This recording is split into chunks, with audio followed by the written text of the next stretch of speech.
Hi, this is Magnus with another chess video. Thanks for visiting the channel. I'm not a grandmaster like many people up here on YouTube teaching chess. I'm just a regular guy trying to improve and sharing his journey along the way. And I thought this would be an interesting game for us to look at together. I was playing the black pieces, and I saw it as an opportunity to practice my Pirc defense, or Pirc defense as I understand it's more correctly known. The game began with my opponent moving his king's pawn forward to e4, and I responded with step 1 of my Pirc setup, which is to move my queen's pawn forward 1 square. He then took the center, which is of course a good thing to do, and I began the start of step 2, which is to fianchetto my king's bishop. And the first move to do that in the recognized move order is to move out the knight. And he then brought out his queen. I thought this was a little early to bring the queen out, and I wondered if I would see a scholar's mate attempt at some stage, which is quite common, I might add, at my level. Okay, I saw no problem with moving this pawn out,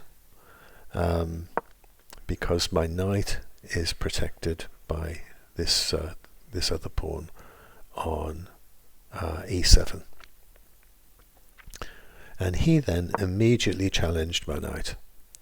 Now this has happened to me a number of times whilst playing the Pirc, and in my view that's what this pawn is sitting here waiting for.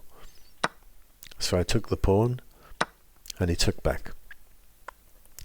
Now I've had this situation a number of times. Obviously I need to do something about my knight being under attack, and I've tried moving to this square in the past, and I've tried moving to this square in the past. Obviously this one is out because of the queen. On this occasion I decided to try this square. So I move out of the way, and he then brought another piece out. Now this of course rings alarm bells, because we do have a scholar's mate attempt here. So I need to do something about that, and so I move my king's pawn forward to block the bishop.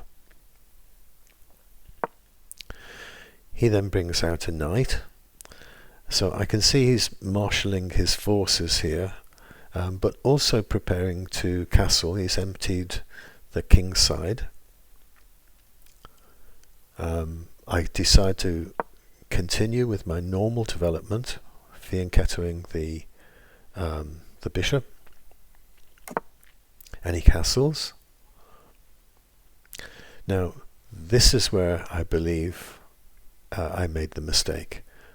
We've got a pawn hanging here. I mean, my next move is to castle.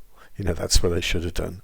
But there's a pawn hanging here, and I decided to take it. That, I believe, was the big mistake. What did he do? He advanced his knight, and all of a sudden we have a checkmate threat. So I feel or perhaps not to castle now. I think had I castled, it would have been fine. But because of this situation, because of the pressure, I'm now thinking in terms of perhaps I should castle in the other direction. But I need to do something about this potential checkmate. So I attack his knight. He then takes this other pawn, which I've left hanging. And after thinking about this situation a little bit, I thought I probably got an answer. So I brought out my queen, and I think this is a waiting move from my opponent.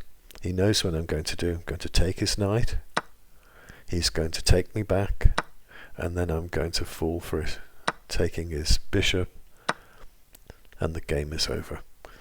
So I hope you find that instructional. I certainly did, looking back over it.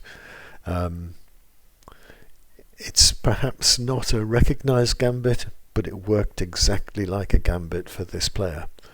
by taking that hanging pawn, I wasted a move. I wasted a move I should have used more productively in development, and that's the essence of what a gambit does. Before you know it, you're on the back foot and losing the game. So the lesson is, if there are pawns hanging in the opening while you're trying to develop and set yourself up, leave them alone. Take care. See you next time.